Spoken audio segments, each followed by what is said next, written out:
ফেরাউন বলে আসিয়া রে মুসার কালিমা ছাড়িয়া দে। ফেরাউন বলে আসিয়া রে মুসার কালিমা ছাড়িয়া দে। আছিয়া বলে জীবন দিব শহীদ হব ছাড়ব না মুসার কালিমাকে। পড়লা ইলাহা ইল্লাল্লাহু লা ইলাহা ইল্লাল্লাহ জোরে লা ইলাহা ইল্লাল্লাহ। আল্লাহু আল্লাহু বল, আল্লাহ প্রেমের আশেক দল। আল্লাহু আল্লাহু বল, আল্লাহ প্রেমের আশেক দল। না বলিয়া আবু জেহেল চলে গেল রসারতন। লা ইলাহা ইল্লাল্লাহু লা ইলাহা ইল্লাল্লাহ লা ইলাহা ইল্লাল্লাহু মুহাম্মাদুর রাসূলুল্লাহ সাল্লাল্লাহু আলাইহি ওয়াসাল্লাম। সম্মানিত হাজিরিন, আমি যে আয়াতে কারিমা তেলাওয়াত করেছি, আল্লাহ সুবহানাহু ওয়া তাআলা বলছেন, ইয়া আইয়ুহাল্লাযীনা আমানু, হে বিশ্বাসী বান্দাগণ, হাল আদুল্লুকুম আলা তিজারা তুনজিকুম মিন আযাবিন আলীম, যে আমি কি তোমাদেরকে এমন একটি ব্যবসার কথা বলে দিব না, যে ব্যবসা তোমাদেরকে আল্লাহর কঠোর যন্ত্রণাদায়ক শাস্তি থেকে রক্ষা করবে। তারপরে বলছেন তুমিনুনা বিল্লাহ, সেই ব্যবসাটা কি? আল্লাহর প্রতি ঈমান আনা, ওয়া রাসূলিহি, রাসূলের প্রতি ঈমান আনা, ওয়া তুজাহিদুনা ফি সাবিলিল্লাহ, এবং আল্লাহর রাস্তায় জিহাদ করা, বিআমওয়ালিকুম ওয়া আনফুসিকুম, তোমাদের জান দিয়ে এবং তোমাদের মাল দিয়ে, যালিকুম খায়রুল লাকুম, আর এটাই হচ্ছে তোমাদের জন্য কল্যাণ, এইটাই কল্যাণ, ইন কুনতুম তা'লামুন, যদি তোমরা বুঝে থাকো। তারপরে বলছেন ইয়াগফির লাকুম যুনুবাকুম, তোমরা যদি এই ব্যবসার সাথে একমত হও তাহলে আল্লাহ সুবহানাহু ওয়া তাআলা তোমাদেরকে মাফ করে দিবেন। সুবহানাল্লাহি ওয়া বিহামদিহি। ওয়া ইদখিলকুম জান্নাতিন তাজরি মিন তাহতিহাল আনহার, এবং আল্লাহ তোমাদেরকে জান্নাতে প্রবেশ করাবেন, এমন জান্নাতে প্রবেশ করাবেন যার চলদেশে ঝর্ণা ধারা প্রবাহিত হবে। ওয়া মাসাকিনা তাইয়্যিবাতান ফি জান্নাতি আদন, এবং জান্নাতে বসবাসের জন্য পবিত্র ঘর তোমাদেরকে দান করা হবে, যে ঘর চিরস্থায়ী, কোনোদিন শেষ হবার নয়। যালিকাল ফাউজুল আযীম, আর এটাই হচ্ছে অনেক বড় একটি সফলতা। আল্লাহ বলছেন যালিকাল ফাউজুল আযীম, অর্থাৎ দুনিয়ার পরে যখন আমরা মৃত্যুবরণ করব, দুনিয়ার সফর শেষ করব, যখন কবরের দেশে চলে যাব, আল্লাহ পাক আমাদেরকে মাফ করে জান্নাত দান করবেন, এটাই হচ্ছে সবচেয়ে বড় সফলতা। ওয়া উখরা তুহিব্বুনাহা নাসরুম মিনাল্লাহি ওয়া ফাতহুন করিম ওয়া বাশশিরিল মুমিনিন। আল্লাহ পাক বলছেন যে তোমরা যেটা আকাঙ্ক্ষা করছো, আশা করছো, সেটা হচ্ছে আল্লাহর সাহায্য এবং বিজয়। ওয়া বাশশিরিল মুমিনিন, আল্লাহ রাসূল সাল্লাল্লাহু আলাইহি সাল্লামকে বলা হয়েছে, হে আল্লাহ রাসূল, আপনি মুমিনদেরকে সুসংবাদ দিন, অচিরেই তোমাদের সাহায্য চলে আসবে, অচিরেই তোমাদেরকে বিজয় দান করা হবে। সকলে বলে সুবহানাল্লাহি ওয়া বিহামদিহি। সম্মানিত মুসলিমবৃন্দ, আল্লাহ সুবহানাহু ওয়া তাআলা প্রথমে যে বললেন, ইয়া আইয়ুহাল্লাযীনা আমানু, হে বিশ্বাসী বান্দাগণ, তোমরা যারা আমি আল্লাহকে কোনোদিন দেখো নাই, আল্লাহর রাসূলকে দেখো নাই, জান্নাত দেখো নাই, জাহান্নাম দেখো নাই, আমাকে না দেখে আমার প্রতি বিশ্বাস স্থাপন করেছো, ঈমান এনেছো, হে বিশ্বাসী বান্দাগণ, আমি তোমাদেরকে এমন একটি ব্যবসার কথা বলে দিব না, যে ব্যবসা তোমাদেরকে জাহান্নামের আগুন থেকে রক্ষা করবে। সুবহানাল্লাহ। সম্মানিত হাজিরিন, ব্যবসা অর্থ হচ্ছে লাভ অথবা লস।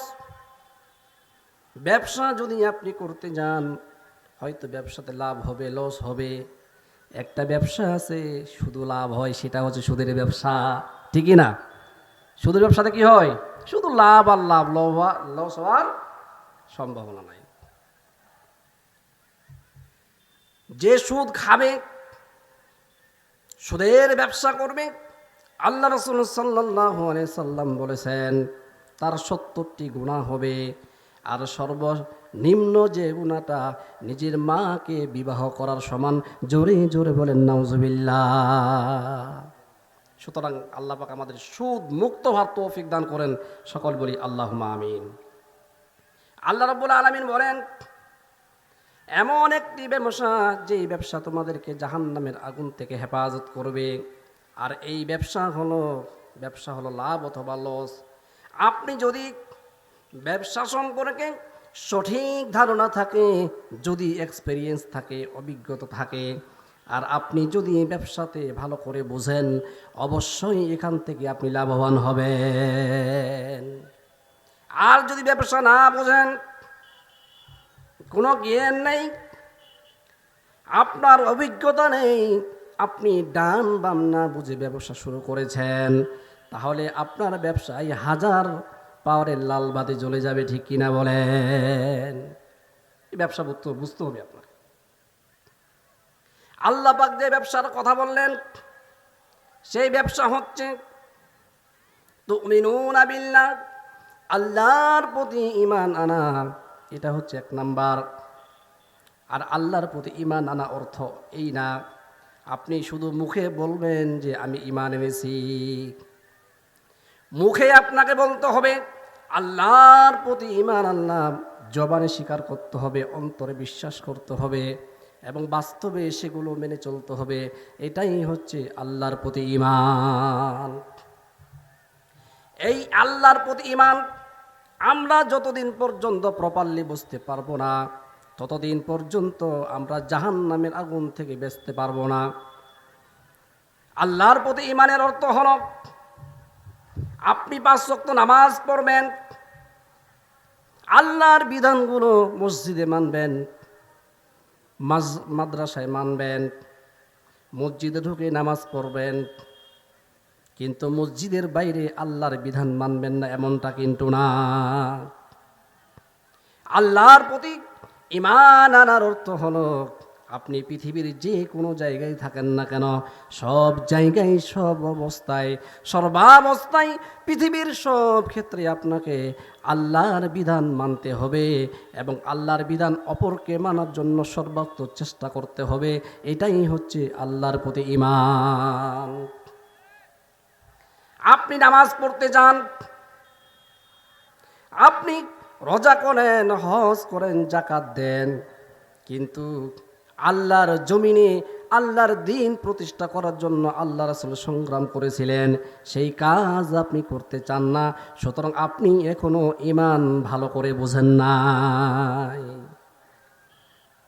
আল্লাহর জমিন, আমি মসজিদে নামাজ পড়ব, নামাজ পড়লাম, হজ করলাম, যাকাত দিলাম, কিন্তু আল্লাহর বিধান অনুযায়ী আমার পরিবার চলবে, আমার সমাজ চলবে, আমার রাষ্ট্র চলবে, আমাদের সংসদ চলবে, সব জায়গায় আল্লাহর বিধান অনুযায়ী চলবে, এইটা আমরা চাই না,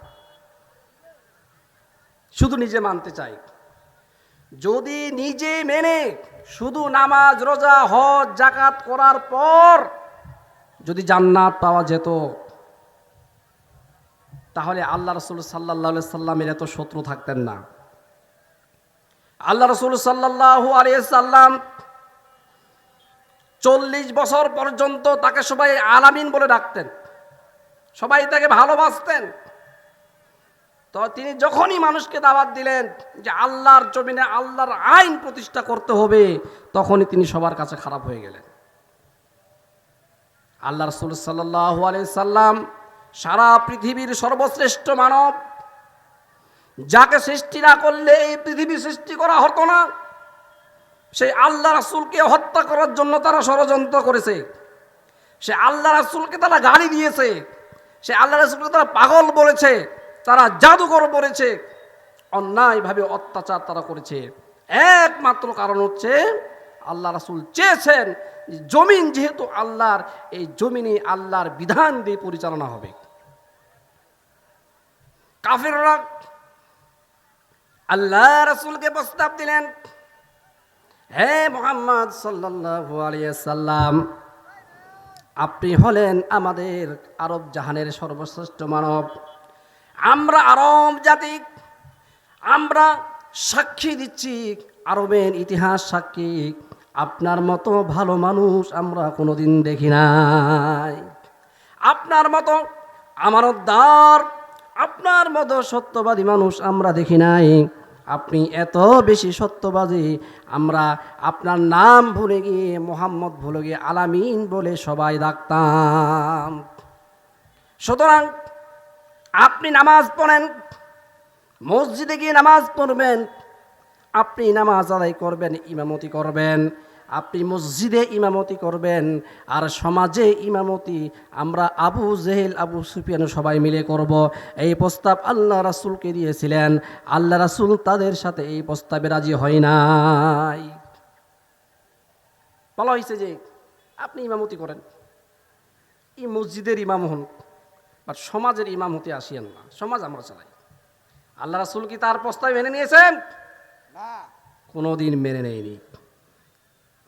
সুতরাং আল্লাহর প্রতি ঈমান হচ্ছে আমি ব্যক্তিগতভাবে আল্লাহর বিধানগুলো মানব, আমার পরিবারকে আল্লাহর বিধান অনুযায়ী চালাবো, আমার সমাজ, আমার রাষ্ট্র, সব ক্ষেত্রে সব জায়গায় ইসলাম মানার জন্য নিজে চেষ্টা করব এবং আমি প্রাণপণে চেষ্টা করব।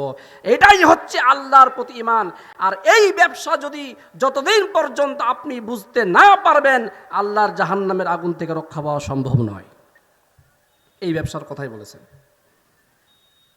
তারপরে আল্লাহ পাক বলেন, তুমিনুনা বিল্লাহ, আল্লাহর প্রতি ঈমান আনা, ওয়া রাসূলিহি, রাসূলের প্রতি ঈমান আনা। আল্লাহ রাসূল আমাদের জন্য কত কষ্ট করেছেন। আমরা আজকে ইসলামটা সহজভাবে পেয়ে গিয়েছি, কিন্তু এই ইসলাম সহজে আসে নাই। নামাজ পড়তে গেছেন, কাফির মুশরিকরা আল্লাহ রাসূলকে কটাক্ষ করেছেন, উটের নারী ভুঁড়ি রাসূলের মাথার উপর চাপিয়ে দিয়েছেন, অসংখ্যবার তাকে হত্যা করার চেষ্টা করা হয়েছে, তার সাহাবীদেরকে শহীদ করা হয়েছে, হত্যা করা হয়েছে, অন্যায়ভাবে গালিগালাজ করা হয়েছে। সে আল্লাহ রাসূল আমাদের জন্য অনেক কষ্ট করেছেন, তিনি ইসলাম সারা পৃথিবীর মধ্যে ছড়িয়ে দিয়েছেন। সম্মানিত হাজিরিন, আপনাদেরকে বলতে চাই, আল্লাহ রাসূলের উপর যখন ঈমান ওহী নাজিল হলো, তিনি ওহী পেলেন, তারপরে তার স্ত্রী খাদিজা রাদিয়াল্লাহু তাআলা আনহুর কাছে তিনি প্রকাশ করলেন। এই দুজন ব্যক্তির মধ্যে আল্লাহর ওহী নাজিল হলো। আল্লাহ রাব্বুল আলামিন এই দুজন ব্যক্তির মাধ্যমে সারা পৃথিবীতে ইসলামের আলো ছড়িয়ে দিয়েছেন। জোরে জোরে বলেন সুবহানাল্লাহ। কে জানতো দুজন মানুষের মাধ্যমে সারা পৃথিবীতে ইসলাম ছড়ে যাবে? আল্লাহ পাক বলেন, ইউরিদুনা লিইউতফিউ নূরাল্লাহি বিআফওয়াহিহিম ওয়াল্লাহু মুতিম্মু নূরিহি ওয়ালাউ কারিহাল কাফিরুন। আল্লাহ পাক চেয়েছেন, কাফেররা চেয়েছেন ইসলামের আলোকে ফু দিয়ে নিভিয়ে দিতে, কিন্তু আল্লাহ পাক বলছেন আমি ইসলামের আলো সারা পৃথিবীতে জ্বালাবো। পৃথিবীর কোনো শক্তির ক্ষমতা নাই, কাফেররা যত ঘৃণা করো, কষ্ট পাক, এই ইসলামের আলো কিয়ামত পর্যন্ত সারা পৃথিবীতে পৌঁছে যাবে। জোরে জোরে বলেন সুবহানাল্লাহ। আল্লাহ পাক এই কোরআন নাজিল করেছেন। এই কোরআনের পিছনে অনেক ষড়যন্ত্র করা হচ্ছে, অনেকে ষড়যন্ত্র করছেন, কিয়ামত পর্যন্ত ষড়যন্ত্র কাফের মুশরিকরা করবে। আমরা হতভাগা মুসলমান কোরআন পড়ি না, হাদিস পড়ি না, কিন্তু ইহুদি মুশরিকরা তারা কিন্তু ঠিকই কোরআন পড়ে, কিন্তু তারা কোরআন পড়ে কোরআনের ভুল ধরার জন্য। আল্লাহর সাক্ষী, হাজার হাজার মানুষের মধ্যে অনেক মানুষ দেখা গেছে কোরআনের ভুল ধরতে গিয়ে তারা নিজেরে কোরআন পড়ে মুসলমান হয়েছে। সুবহানাল্লাহি ওয়া বিহামদিহি। সুতরাং এই কোরআন নিভিয়ে দেওয়ার যারা চেষ্টা করবে, আল্লাহ পাক তাদের চেষ্টা কোনোদিন সফল হতে দিবেন না। আল্লাহ পাক বলেন, ইন্না নাহনু নাযালনা যিকরা ওয়া ইন্না লাহু লাহাফিজুন।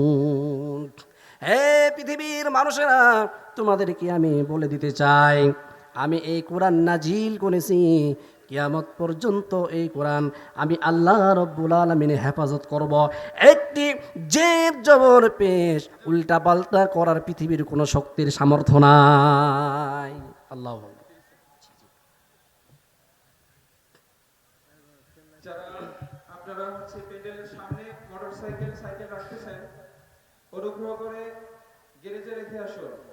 গ্যারেজ যারা খুঁজে পাচ্ছেন না, তারা স্টেজের একটু পশ্চিম পাশে যাবেন, রাস্তা ধরে কিছু দূর গেলেই গ্যারেজ পেয়ে যাবেন। এবং কি স্টেজের পূর্ব পাশে আমাদের ওখানে গ্যারেজ রয়েছে, ওখানে আপনাদেরকে থামানোর চেষ্টা করতেছে অনেকেই, কিন্তু আপনারা থামতেছেন না। দয়া করে সেখানেই সাইকেল মোটরসাইকেল রাখবেন। আবারও বলছি, যারা গ্যারেজ খুঁজে পান না, স্টেজের পশ্চিম পাশে যাবেন, কিছু দূর গেলে রাস্তা ধরে পেয়ে যাবেন গ্যারেজ, তাকে জিজ্ঞাসা করবেন। এবং স্বেচ্ছাসেবক আপনারা যারা রয়েছেন, তারা আমাদেরকে একটু হেল্প করুন। আপনারা দু একজন পূর্ব পাশের গ্যারেজে দয়া করে যান, সেখানে একটু সাপোর্টের দরকার আছে। তারা কথা শুনছে না, যেহেতু মোটরসাইকেল সবাই এনে আমাদের এই স্টেজের সামনে রাখছে।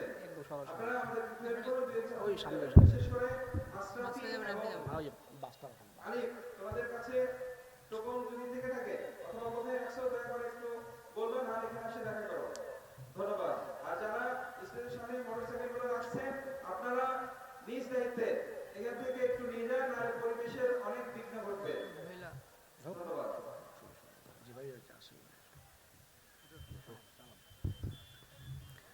সম্মানিত হাজিরিন এবং যারা এখনও বাইরেও ঘোরাফেরা করছেন, আপনারা সকলেই মাহফিলে চলে আসুন। আজকের প্রধান বক্তা, দ্বিতীয় বক্তা অলরেডি চলে এসেছেন, তাদের মুখে মূল্যবান আলোচনা আমরা শুনব। আপনারা সকলেই স্টেজের সামনে চলে আসুন এবং এই মাহফিলকে সাফল্যের মণ্ডিত করুন। মাহফিল কর্তৃপক্ষ যে ঘোষণাগুলো দিচ্ছে, আপনারা বিনীতভাবে এগুলো মানার জন্য আপনারা চেষ্টা করবেন। সম্মানিত হাজিরিন, তাহলে এই কোরআন আল্লাহ পাক নাজিল করছেন, এই কোরআন আল্লাহ পাক কিয়ামত পর্যন্ত সংরক্ষণ করবেন। সুবহানাল্লাহি বিহামদিহি। পৃথিবীর কোনো শক্তি নাই একটা জের জবর পেশ চেঞ্জ করা।